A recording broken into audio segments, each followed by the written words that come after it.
Om Swastyastu, Assalamualaikum Warahmatullahi Wabarakatuh, Syallom, and good to see you all, guys. Now we go to the chapter is fabrication and finishing of metal product.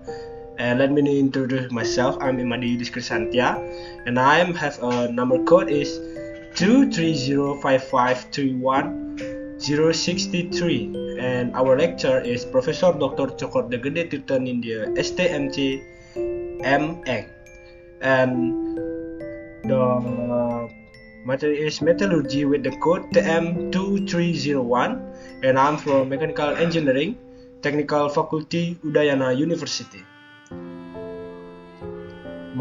In this presentation, I take my reference from the book is Metallurgy for the Non-Metallurgist, Second Edition, edited by Arthur C. Reardon.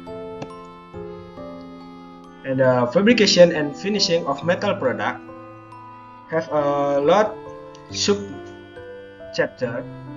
There is deformation process, primary production mills, forging, drawing and extrusion, forming, powder metallurgy, material removal process, and joining process.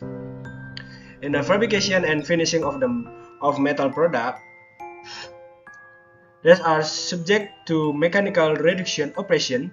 Subsequent to casting and solidification are referred to as raw product.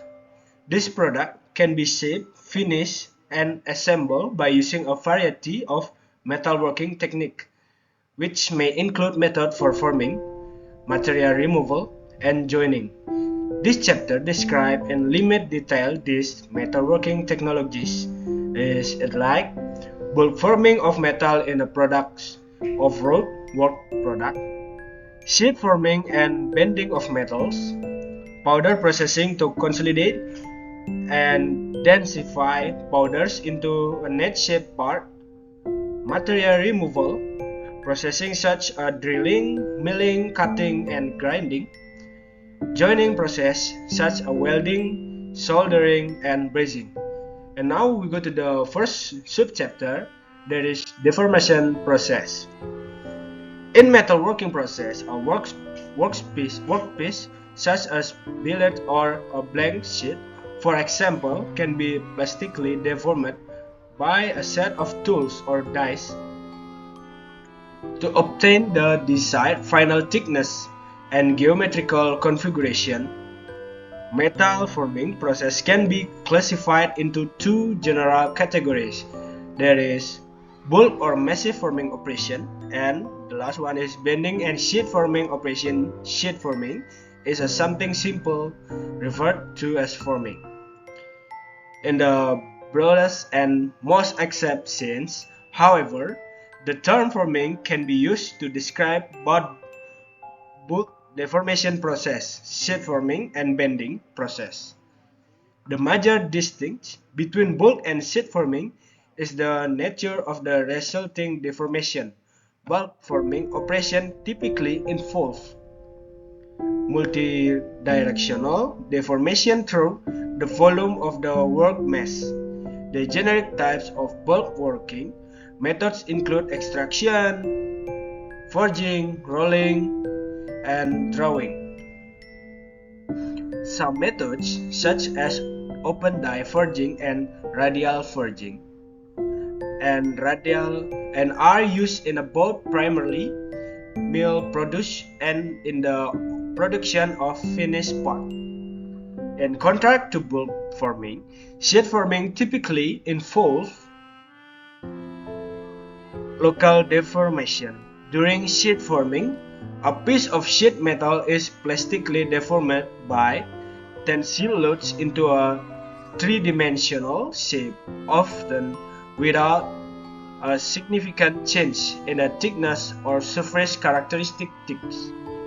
Examples of the sheet forming process include deep drawing, stretching, and bending. Sheet metal typically is formed into a product with various contour shapes, ranging from saucepans to car bodies. In the metal forming equipment, metal forming is done with a large variety of machine or equipment, such as rolling mills for the plate, strip, and shape, machines for profile rolling from strip, ring rolling machine, thread rolling and surface rolling machine, magnetic and explosive forming machine, draw bench for tube and rod wire and rod drawing machine, and the last one is machine for pressing type operation press. Among this list, pressing type machines are the most widely used and are applied to both bulk and sheet forming process. And next, we go to the primary product mills. In the primary product mills operation, the initial stage of metal involves the breakdown of the cast structure into a row that's like ore work form. The starting material is usually either an ingot from stationary mold, casting or continuous cast slabs or by billet. With conventional cast ingot structure, workability is very low due to the relative coarse microstructure and extensive segregation of impurities. Thus, ingot undergo a primary reduction step that consists of the either forging or rolling in the ingot breakdown. As they are processed into the semi-finished shape is like blooms, billet, and slabs.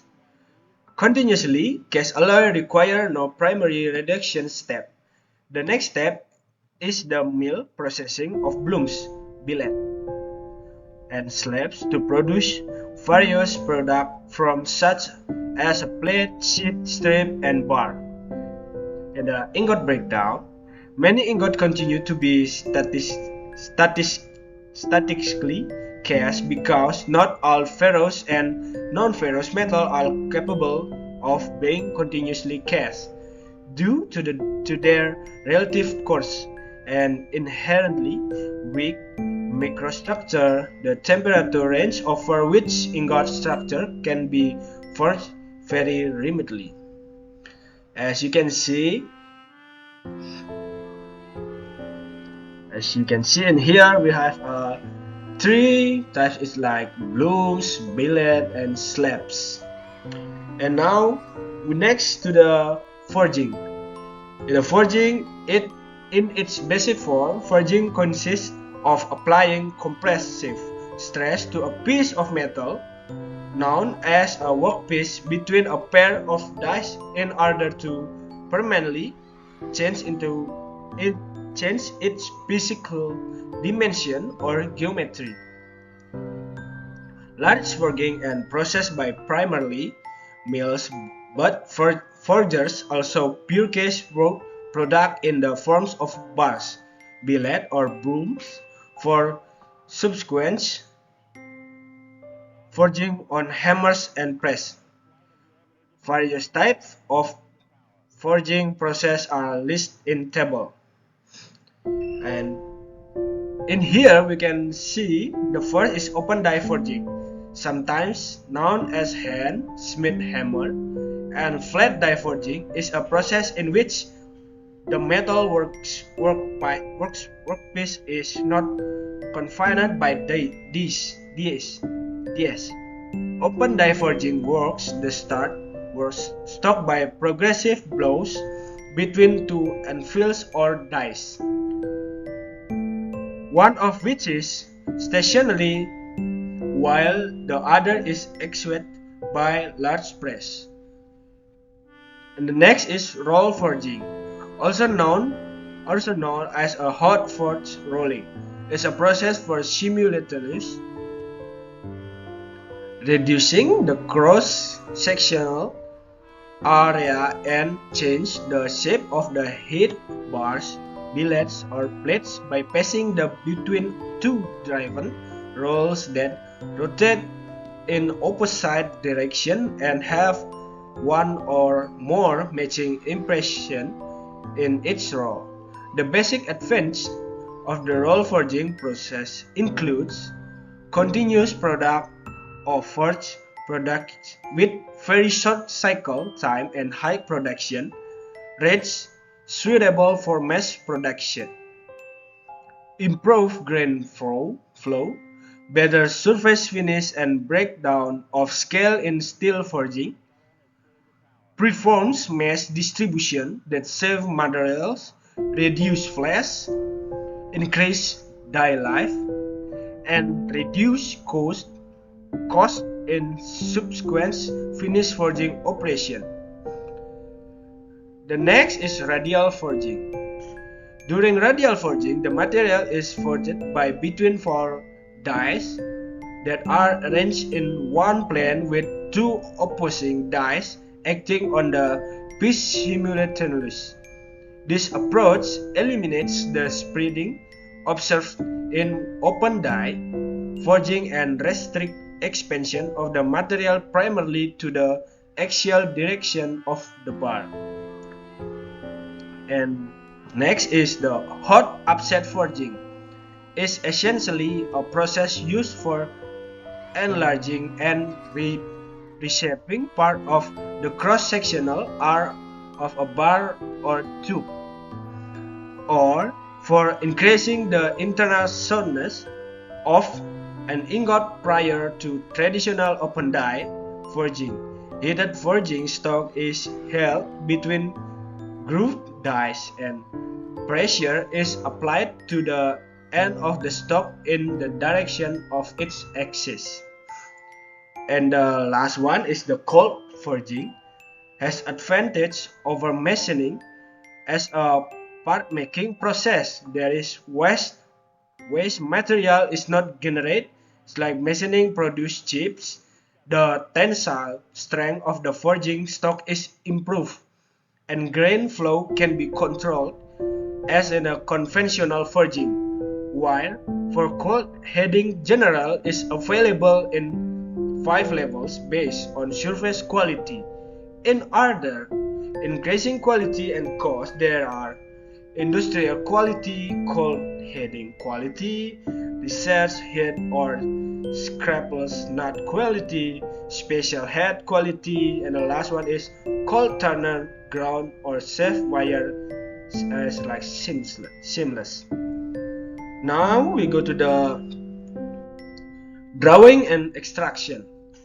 Drawing and extraction are based respectively on the pulling and pushing of section through dies.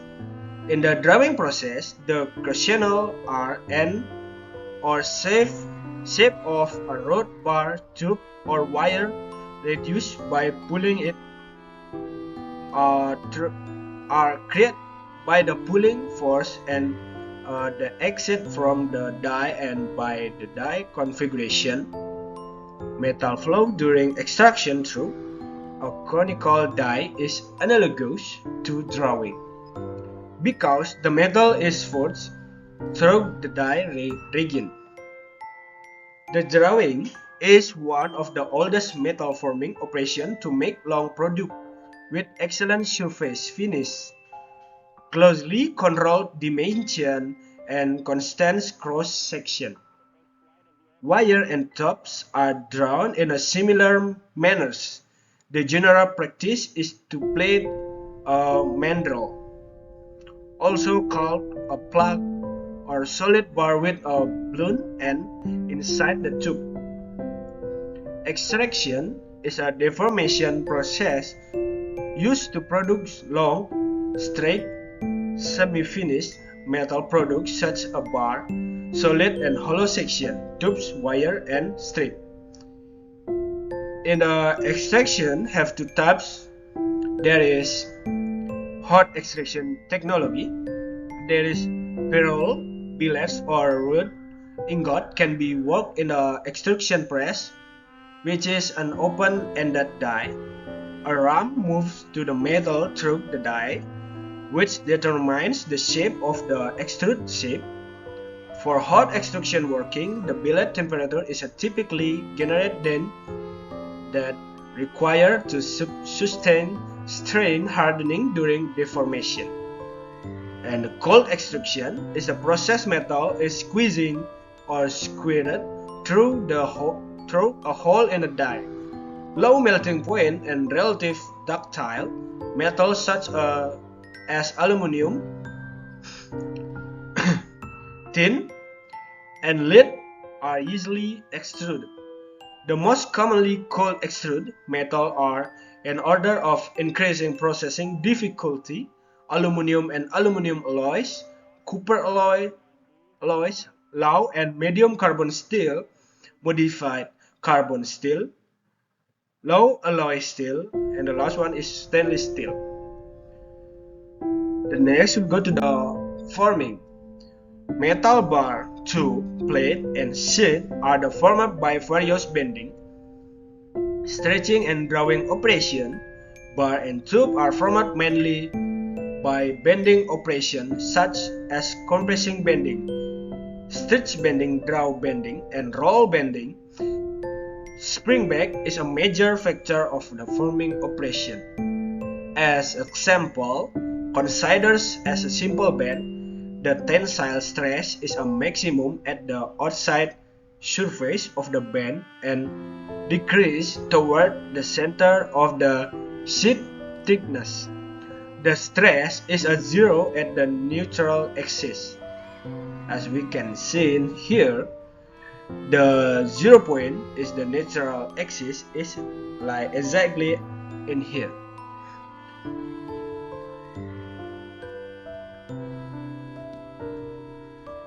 In bending, we can find methods to overcome or contract the effect of the spring back are overbending, bottoming or setting, stretch bending. Sheet metal is often overbent by an amount sufficient to produce the desired degree of the bend or bend angle after spring back bending of bar and tube. The four basic methods of bending bar and tube stock are compression bending, draw bending, stretch bending, and roll bending. Next, we go to the powder metallurgy. In powder metallurgy, or we can call PM, is a growing branch of metallurgy based on the production of material in the form of metal powder and the manufacturing of parts from this material. The most common method of PM part production is the two-step process of the powder compaction by pressing and desification by sintering, and referred to as PM pressing and sintering. And you can see in here the different types of the conventional press and sintering, metal injection molding MEM, post isostatic pressing, and powder forging. They have on different types. And fabrication of parts by PM methods has several advantages that include producing parts with more uniform microstructure and distribution of alloying element, high volume produce of part with net shape or near net shape dimension, thus reducing the need for machining and flexibility in the component design. Next, we go to the material removal process. In the material removal process, which is a machining, is a special class or secondary manufacturing operation used to achieve precise tolerance and control surface finish and quality. There are three basic class of the material removal operation. There is conventional machining operation. It's like turning, drilling, milling, boring, planing, shaping, remaining, and tapping. And the next is abrasive process, such as grinding and honing. And the third is non-traditional machining process, which is include electrical discharge machining (EDM), electronical machining (ECM). And the next are the last. And machinability varies most significantly between different materials classes or base chemistries. The common classes of the metallic work materials in general order of decreasing machinability include magnesium alloy, aluminum alloy, copper alloy, cast iron, nodular iron, carbon steel, low alloy steel, stainless steel, hardened and high alloy steel, nickel based super alloy, and the last one is titanium alloy. And the last, we go to the joining process. In the joining process, there have two types. It's like it is welding and brazing soldering. In the welding, there has the two basic categories of the modern day welding methods are fusion welding and solid state welding. In the welding, we also have arc welding, resistance welding, solid state welding. Then three types of welding. We can also do weldings like the good side.